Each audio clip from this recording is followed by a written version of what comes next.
He's hitting the road, coffee in hand, exploring construction, it'll be grand.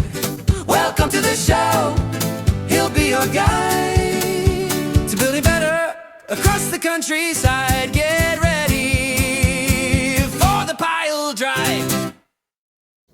All right, we're back in the car. If you remember our last episode, we were digging into some helical pile myths, and there's no shortage of those myths out there, so we're back for part 2. I got another special guest with me who's got a pretty big picture idea of the industry as a whole. I got Kevin here with me. Kevin, before we get started, why don't you introduce yourself, tell people who you are and what you do. Hey everybody, Kevin here with Postech Atlantic. So my role is dealer rep and business developer. So my role is to help all the 17 Postech dealers here in Atlantic Canada connect dots, work on opportunity. So we work with engineers, architects, city officials, and then talk to contractors at, home shows, trade shows, barbecues. So I'm all over the place. Yeah, lots of support for us here at Postech Moncton, going to Kevin with lots of big picture questions, and he's there to support us whenever we need it, so really appreciate it, Kev. Thanks for being here with us. Glad to be in your office. Awesome. All right, so are we ready to get into, we'll start with myth number 1? All right, let's hear it. All right, so the first myth, one that we don't hear too often, but I do hear it around, is that engineers and contractors don't really trust helical piles. I think I won't jump the gun on this one, but probably a pretty easy one to bust. What's kind of the reality on that? Yeah, great question, Kelt. So a couple ways to look at this. Sometimes lack of information can lead to a lack of trust. But once we talk with engineers and architects, city officials, they end up preferring a helical pile solution over let's call it a traditional concrete footing. Yeah. If you think about a concrete footing, you're augering a hole 4 to 5 feet in the ground and you're pouring concrete on top, and you're kind of going off like a general rule that will hold so much, right? But a helical pile, we monitor the torque. So as it's spinning into the ground, the guys are watching their gauge, and then there's a PSI gauge, right? So the PSI indicates the amount of torque. So there's a formula, torque to capacity. So if we have so much torque, that pile can handle so much load. Absolutely. So we actually can give a value. This pile will handle 10,000 pounds, right? Versus a sonotube, don't know, we're assuming this, right? So engineers and architects tend to prefer this method once they understand it a bit better, especially those inspectors that need to go visually inspect a sonotube hole for depth.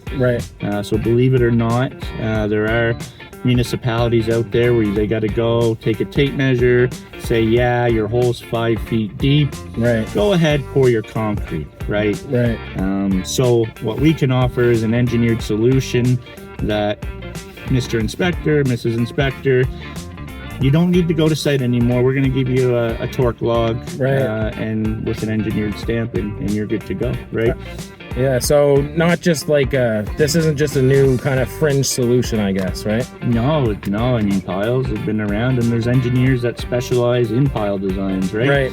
Really, at the end of the day, what people need to understand is piles are a deep foundation solution, and there's a whole pool of engineers that's all they do are deep foundation solutions. Yeah, including those at Postech head office, I guess. That's right. Yeah, we got a whole team at head office. We got local partners all across North America as well. All right.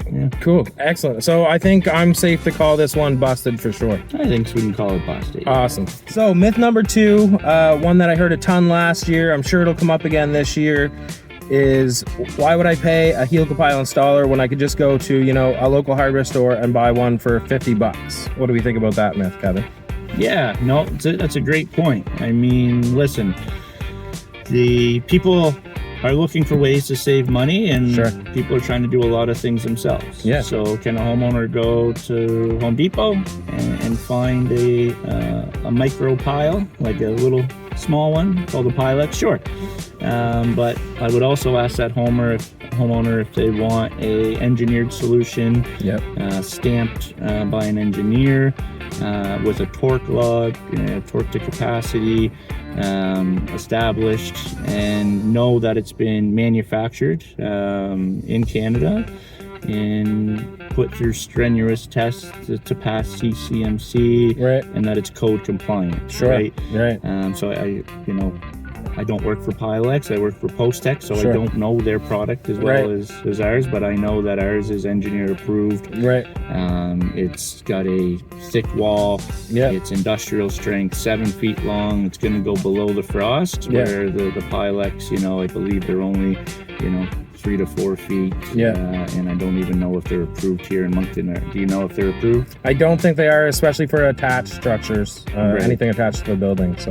So I've seen some dealers, in Atlantic Canada, they've actually called me and said, Kevin, I got a homeowner, they put Pilex in, but the city won't approve it. Have you ever had to go fix those jobs? Yeah, I think last year, that's when it came up. We fixed a few decks last year that had that same problem.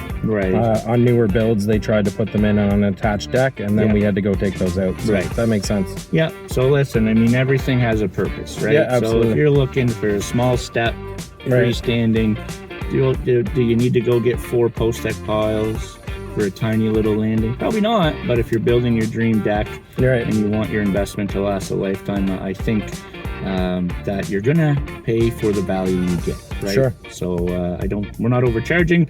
We're charging a fair price for a valuable product. Yeah, absolutely. All right, I'm calling that one busted then. All right, this one's kind of similar to the first one, but one I hear quite a bit, that Postech is a new technology and not proven in the construction industry. Yeah, so Postech is a helical pile, and helical piles have been around, since the 1800s. They were actually first designed by a blind engineer, and his name was Alexander Mitchell. Right, so pretty cool. The first ones were made of wood, massive blades on the bottom, and they were used for marine applications, so sandy soils. They needed to support lighthouses, right? So they would get 30 to 40 people together, and they would use their manpower to drive these things in. So they've been around 200 years? Yeah, that seems like a lot. Yeah. Like anything, it's been modernized. Now you're seeing them in residential applications, and people just have never seen this technology used residentially. It's not new. It might be new to them and their project, but the technology has been proven to work. And again, it's used in industrial and commercial applications, deep foundations. So yeah, it's not new. It just might be new to them, and it's our job. That's why we're here today, to educate them about it. Cool. So been around almost a lot longer than some other, building methods, I guess. So that's pretty cool. Yeah, no, it's really neat. Awesome. All right, so there you have it. 3 more myths officially busted. Kevin, thanks for coming. Super appreciate it. Yeah, always a pleasure, Kel. Love hanging out with you. Yeah. These myths, just come around. Glad that we get a chance to, bust them or see if they're plausible, and spread the word about helical piles. Thanks for having me. Thanks.